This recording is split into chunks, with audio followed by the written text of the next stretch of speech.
There's a total of 55 Pokemon that can spawn from Pokeballs, each with a mostly unique function. Today I want to make a tier list out of them, since a lot of my latest content has gotten me thinking about this item set. To start, we have to set a base in which we're measuring this tier list. There's a lot of ways to judge Pokeballs considering they're an item and thus mostly used in a casual manner. Should I judge them based on how fun they are? Or should I judge them based on how cool they look, how much damage they do on average, etc, etc? I'd like to do that, but I think the best way to make a tier list is as quote-unquote objectively as possible. So today I'm going to measure how effective they are at either taking opponents' stocks, or helping you take their stocks, since all of the Pokemon either directly or indirectly function to do this, usually. Also, I'm going to assume that the environment is on Smashville or something kinda similar to that, because every Pokemon is able to spawn here, and it's a decent combination of simple but with a small gimmick. That gimmick being the platform, I guess. And I just like Smashville. Also, I'll ultimately judge based on how the Pokemon function in both a 1v1 and a free-for-all environment and just sort of average out effectiveness from there, though usually it's not too different. Also, S tier is for Pokemon that can carry. A tier is for Pokemon that can really help you out in some way with very little to no downside. B tier is for Pokemon who either are only okay or are really good but can backfire. C is for Pokemon who are practically or literally useless. And D is for Pokemon who backfire way more than actually help.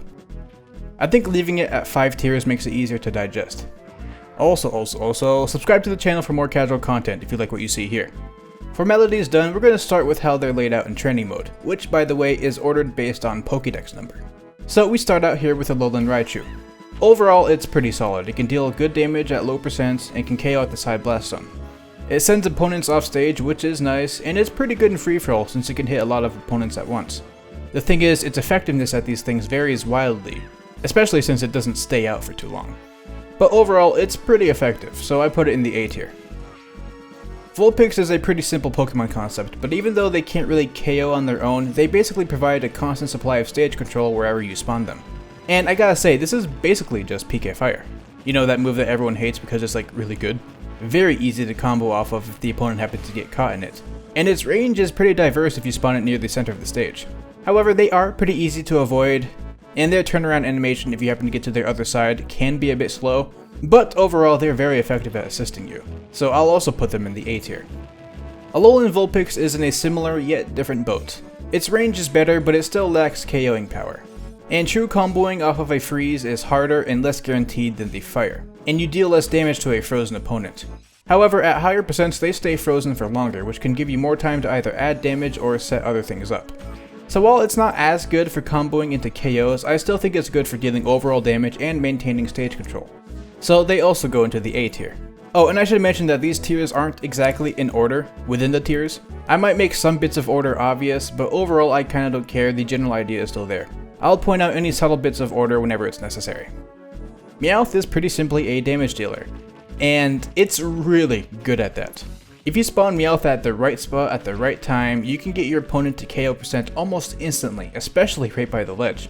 And even outside of its most effective range, you can still hit with tiny bits of coins and throw the opponent off. It doesn't last too long, but I think it makes up for it.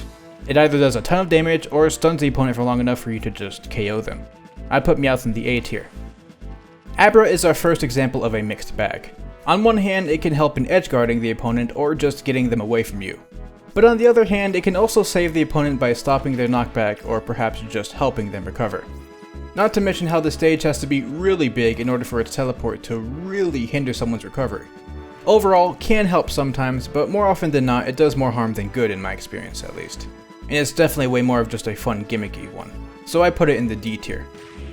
Electrode is another example of this. Its explosion is crazy powerful, almost able to KO from 0%, but its range isn't that great, and the window for when you can pick it up and throw it is so tight that there's still not a lot of wiggle room unless you happen to get the failure variant.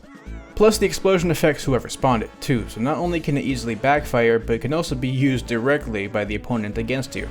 But overall, it's usually more likely that you'll be able to avoid it or at least use it for yourself in most scenarios, and it's so effective when used by you that even if it can backfire really hard, I still have to put it in the B tier. Alolan Exeggutor once again technically affects both the person who spawned it and the opponents. Since in a real match no one knows which Pokemon will spawn, you usually can't place it in an optimal spot. And while there are some situations where having a mobile wall is nice, Overall, it just impairs your movement around the stage just as much as anyone else's, especially if your character isn't super mobile. I think it's a fun gimmick, but in terms of actually helping you take a stock or just helping in general, it's in the D tier for me.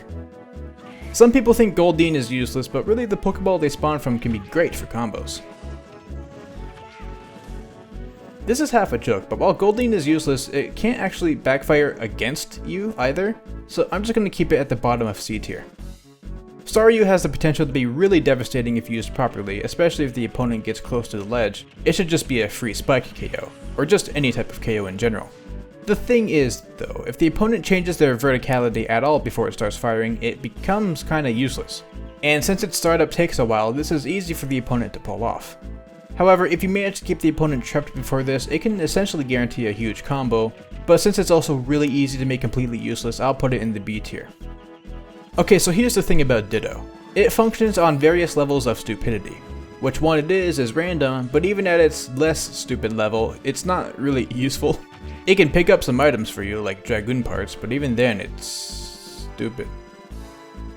It doesn't outwardly harm you, but more often than not, it's at most a distraction to the enemy, and mostly just really easy to ignore. So I put it in the C tier. Eevee isn't too amazing, I feel, but it has two things for me. One, it lasts a pretty decent amount of time, and two, it generally covers a good amount of the stage. It's good for combos, and the opponent is never completely safe when on the ground. Not great for gigantic stages, but for our baseline stage here today, it's pretty good.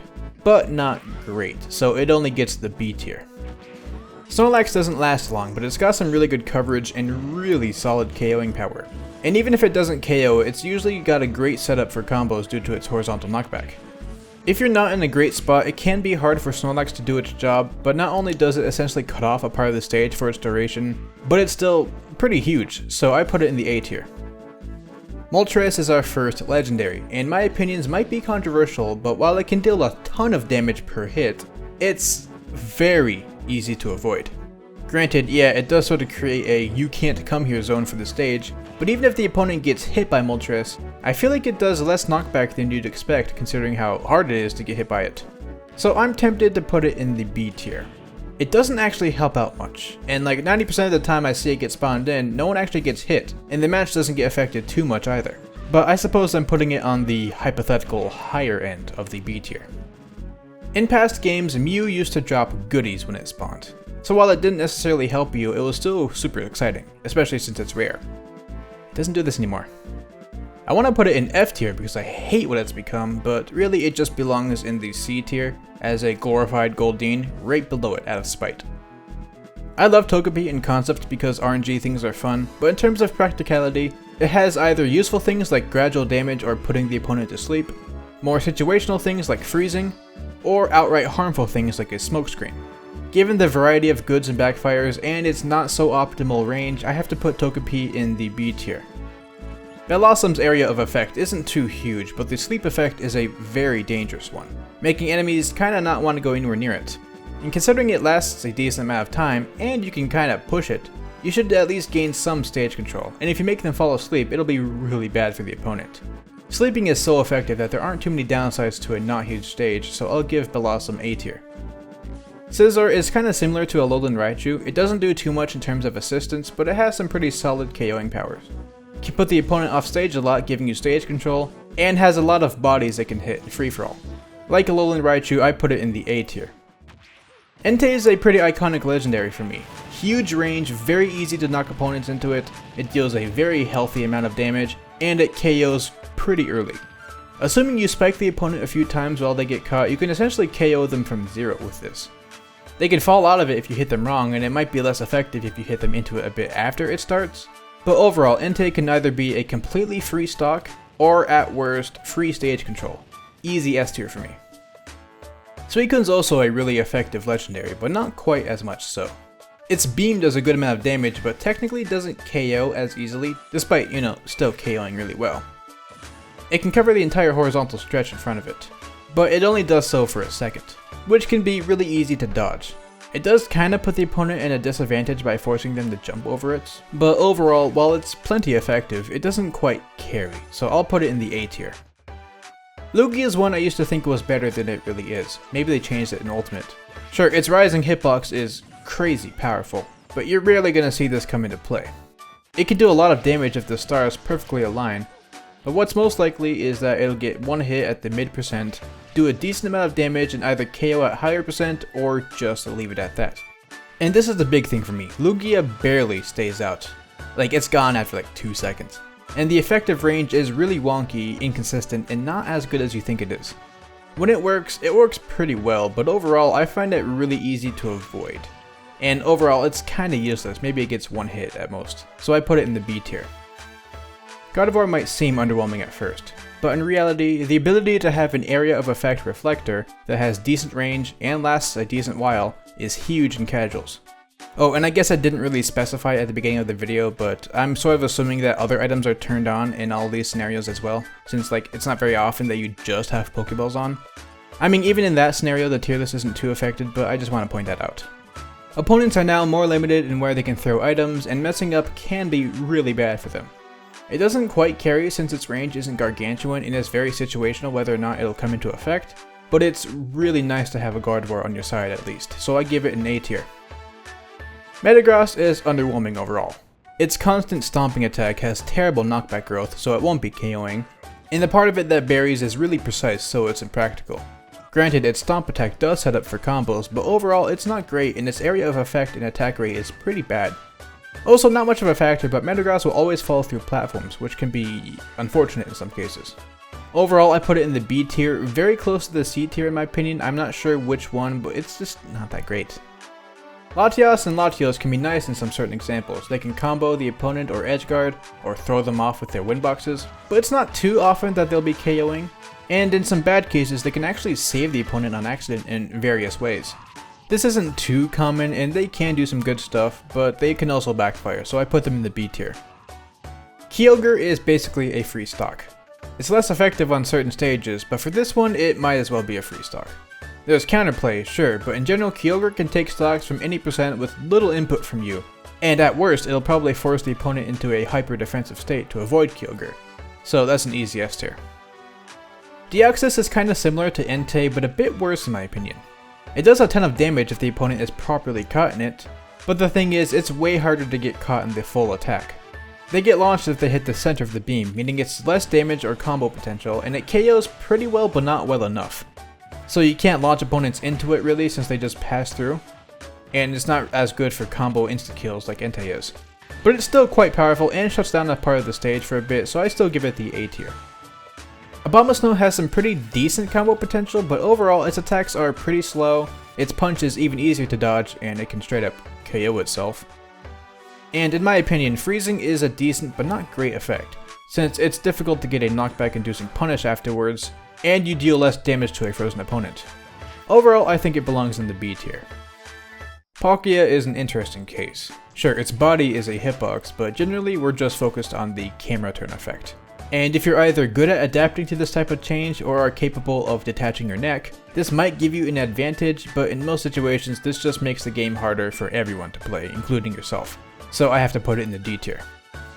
Giratina's got some pretty good stage coverage, and the damage it deals is pretty nice too. Its good combo potential sets up for edgeguards, and is overall a bit of a stage cleaner. The thing is, if your opponent is aware, they can heavily SDI this move, rendering it much worse in a lot of cases. I still think it functions really well as cleaning the stage and putting the opponent off stage at least, so I put it in the A tier, but perhaps a bit closer to the lower end maybe? Darkrai is another free stock in certain circumstances, since as I said before, the sleeping effect is really powerful.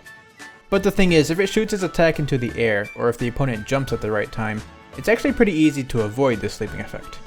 Even in this worst case scenario, it's still good for combos, but it's not a free stock overall, so I'll put it in the higher part of A tier. Arceus is a bit difficult for me. On one hand, it can be a free stock in most scenarios, since if you get the opponent off stage for it, there's basically nothing they can do. On the other hand though, if you're already at a bit of a disadvantage, it's not too difficult for the opponent to just stay on the stage, which essentially just renders Arceus nearly useless. Overall though, its effect is really good and overwhelming, but since it's not quite to the point of carrying, I feel, since there's a lot of scenarios where it can just not do much, I'll also put it in the higher part of A tier. Victini is also a bit difficult for me since it just gives you your final smash. For some characters this might as well be a free stock, but for others, not so much. Overall, having a final smash is rarely a bad thing, and most characters can do at least something really effective with it, so I'll still put it in the A tier. Snivy is a really similar concept to Staryu, but it only shoots in front of wherever it spawned. This both means it's harder for it to miss, unlike Staryu, but also less versatile and sometimes easier to dodge. Overall though, since the stage is somewhere people will often be, and getting caught is at worst a lot of damage and at best an instant stock KO, I'm putting it in the A tier. Oshawott is very short-lived as it'll go off stage almost instantly after spawning. It does barely any damage and usually doesn't drag opponents far enough to KO them. It's also super easy to avoid. Now granted, it might at least set up for edge guards and might catch a recovering opponent off guard, but generally it's practically useless, and a lot of the times I spawn it I don't even notice it before it goes right off stage and dies. So it'll break this A tier trend and go right into C tier. Zoroark does a healthy amount of damage on its own, but the main draw to it is you follow up from the final hit. It's deceptively hard to avoid the initial hit due to how persistent Zoroark is, and for simple follow-ups the timing isn't too difficult after the combo. The opponent can tech the spike at earlier percents, which can maybe mess things up, but generally this should be a cleared stock. I'm tempted to put it in S tier, but since you, the player, need to take part of the combo in order for Zoroark to be truly effective, and in the freefall you might not be able to get into a position to follow up, I think I'll just place it in the higher parts of A tier. Kyurem's another freezing Pokemon, but even though I don't think the effect is too great, this Pokemon excels at dealing damage overall, and its area of effect is pretty huge too. And at certain parts of its hitbox, its KO power is really solid. Not quite a free stock, but it'll almost guarantee help you out in some way, so I put it in the A tier. I actually hate Keldeo so much, but in terms of helping you, the person who spawned them in, out, it does 6 swings total, each doing about 21%, meaning it alone can get the opponent to KO percent and KO them. The swings cannot be shielded and are gigantic, and it's pretty tricky to dodge overall. I swear this Pokemon is just so effective even if it doesn't look like it. Not to mention, again, there's 6 swings, making it feel like Keldeo lasts forever. I swear this Pokemon is just so effective even if it doesn't look like it. I just have to put it in the S tier. Meloetta's attack pattern can vary so much that it's hard to pinpoint how effective it is. Sometimes it'll almost instantly wipe a stock if the stars align. Other times every orb can miss entirely or just hit once. I think Meloetta can come in clutch sometimes, but overall it's pretty mediocre and not consistent, and a lot of the times I feel like I just don't get hit by anything, or maybe just get hit once, you know? So I feel like I have to give it the B tier, maybe the higher end of B tier. Hey, post-production PK Beats here. After thinking a bit more, I want to add on that Meloetta and Alolan Raichu are kinda similar in some of my thoughts. And I do think it would be fair to move either Meloetta up to A tier with Alolan Raichu, or move Alolan Raichu down to B tier with Meloetta. In my personal experience, I've been hit less with Meloetta's attacks than Alolan Raichu's in total, so I'm fine with how the tier list is here now, but in general I think they're similar, and I just wanted to point that out. And no, I don't think I can include Scizor in this since I think it's more consistent than the other two, so I think it's fine in A tier. Alright, back to the list. Genesect's got good projectiles, but its main attraction is its big boy beam, which it shoots twice. The beam does great damage, it's huge, and it stays out a long time, and it has great KO potential. Like, it's really good. Granted, it's still certainly possible to dodge if you're prepared, especially since it's a bit predictable, so it doesn't quite carry, but this Pokemon is pretty likely to take a stock in my experience, so I put it in the A tier. Chespin isn't terrible at dealing damage, but its attack rate and area of effect leaves a lot to be desired. Decent for combos, and it's pretty likely that at least one of its attacks will hit, but overall it's pretty mediocre in my experience, only doing just a little bit, so I'll put it in the B tier. Fennekin's a lot like Vulpix, but it turns around after one shot to do the other, meaning its attacks are technically slower and thus easier to dodge. This can be good for combos sometimes, and in general the combo potential is kinda still there, but at the same time it's also a lot easier to escape Fennekin's flames compared to Vulpix, making it less effective overall. It still has solid combo and damage dealing potential, but way less so than Vulpix, so I'll put it in the B tier. Fletchling is another Pokeball I hate. It doesn't really do much other than be annoying. Though for the sake of the person who spawned it, that might be good, a bit of a mental advantage over the opponent or whatever, but it has a potential to interrupt combo setups and could stop the opponent's end leg, which could be bad. Overall though, in my experience it's kinda useless, pretty easy to dodge, and its main appeal is how long it stays around, making it a bit of a longer obstacle, but I feel like I have to put it in the C tier, perhaps the higher portion of C tier, but still. Spewpa is a really good Pokemon. The stun effect can lead to either instant KOs or some really great combos. You can also push it to reposition it if you please, and the spores even come out to prevent opponent combos too. It's really great overall. Be sure you stick around it and you'll practically be invincible. It still requires really good input for you and its area of effect isn't gigantic, but it's still reliable, so I put it in the A tier. I actually really like Go-Go, I think it's fun, but in terms of general usefulness, I don't think it offers much. You can ride around on it, sure, but so can the opponent, so any benefits there are mutual. And the Horn Ram does some damage, but not much, doesn't KO very well, and it's pretty easy to dodge. I think putting stuff on Go-Go is really fun, but in general it's kinda useless, so unfortunately I gotta put it in the C tier. I think it has the potential to be in the D tier since the opponent can ride it, and then that could also be kinda bad, but in general riding on Go-Go isn't too amazing, so it's just kinda useless. I mean, I think it's really fun, sure, but that's not exactly what we're judging. Snorlax makes use of the slowdown effect, which can be incredibly powerful. There's a reason timer combos are so crazy and common, because it's kinda busted. Snorlax is also like this to a lesser extent, but still. With no downside, you create an area on the stage that becomes a huge danger zone for huge combos or huge punishes that last for quite a while, so I put it in the A tier. Inkay is a funny concept, but in general it's not good for much. The trip effect isn't that amazing in general, and it's really easy to dodge since the attack is really slow and only affects grounded opponents. Also, its attack can blow up any nearby bombs, which can backfire or at the very least prevent you from using them, so in general it's pretty useless, so I put it in the C tier.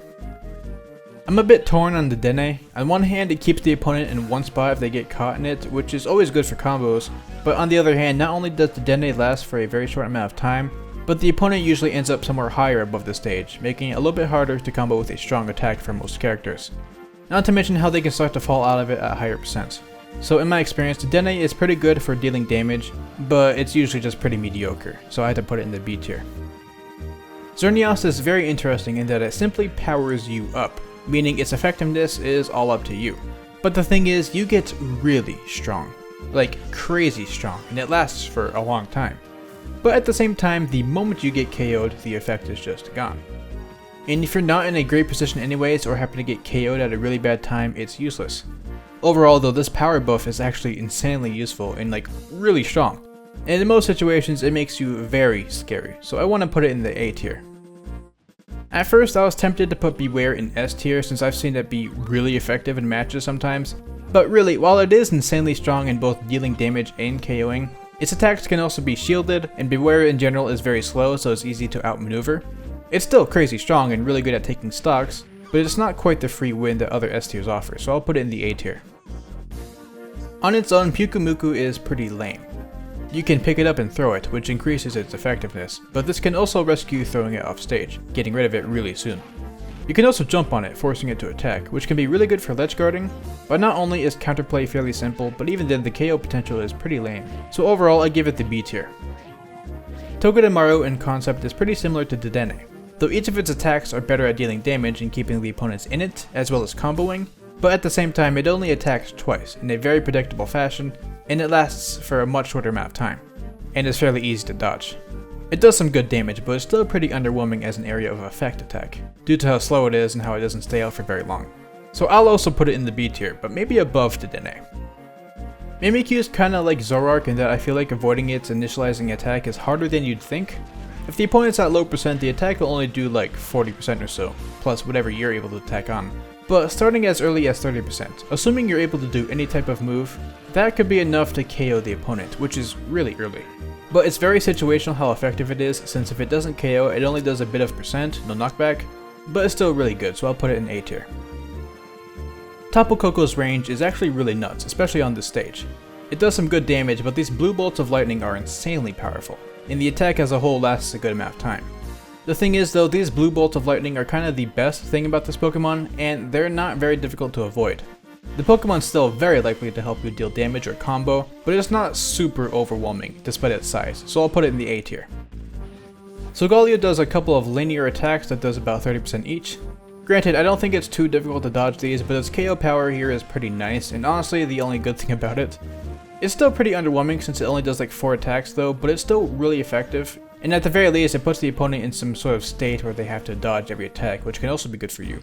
So I'll put it near the bottom of A tier maybe. Lunala looks pretty cool, but it's similar to Solgaleo, except kinda worse in my opinion. It does a bit more damage, but it also doesn't usually KO as well. And worst of all, it is painfully easy to avoid. Super predictable and slow attacks, and it only fires 4 lasers total. Despite looking really cool, I really think this Pokemon is underwhelming, and most of the time that I see it spawn, it either gets one hit in, or does nothing. Unfortunate, but I'll have to put it at the higher end of B tier. And finally, Marshallow's got some good KO potential with its punch, and the stun alone can be really good for your own combos, but generally Marshadow itself depends on the stun for the punch to be of use, and the stun only works if the opponent is grounded when it happens. As we saw with Inkay, this can be very easy to avoid. And overall, despite how Marshadow can hit pretty well, it's probably not going to be hitting anyone unless there happens to be a gas leak and they drop their controller. It's still strong, but not that great. So unfortunately, I feel like I have to put it in the bottom area of B tier. A bit of a lame way to end the tier list, but that's that. So that's everyone. Also, I made a variant of this tier list that separated the main tiers into their higher and lower sections, like I mentioned in the video a couple of times. You can tell I did this after everything else because I'm recording these lines a few days later, but this version is just a bit easier on the eyes and just more accurate, I guess. So now officially every tier is not ranked because now they're separated like this. So I'd consider this the more definitive version. Thank you for watching through this whole video. I tried to be pretty descriptive with each Pokemon, but not too much so to prevent the video from being way too long. I could see there being some small changes here or there on the list, but in general terms I think this is pretty accurate for an environment where the stage is somewhat simple and your goal is to just take the opponent's stock and win. Like if it's just Pokeball spawning and no other items, there might be some movement here or there, but generally I think this is a good idea. And as we can see, a lot of Pokemon are in the A tier. I think this is because a lot of Pokemon are just properly designed to, you know, help out. If we're talking in general, I think my personal favorite Pokemon might be Zoroark, since it's effective, it looks cool, and I really like the opportunity to combo off of its finisher. But yeah, comment any of your opinions down below based on your experience or thoughts. I'm curious about this topic. And also tell me if you want me to do this for other things.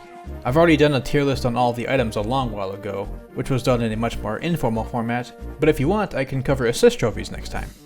With that though, let me quickly thank my many beautiful patrons Nestor Franco, Sashanks, Skully, Burbo, Hobo King Niklz, Raighne, TheRealFxdeYT, BG, Dameplay, Feurolant, Parade Dino, Blizwald, Glaceon, Jigs, Kiko the Dragon, Sky, and Stan Luna. Every single video's ending is just gonna be me running out of breath nowadays, isn't it? Hey, I'm down for it. Anyhow, yeah, like I said, just tell me in the comments what you thought about my overall review and if I should do this for assist trophies too, and all that stuff, okay?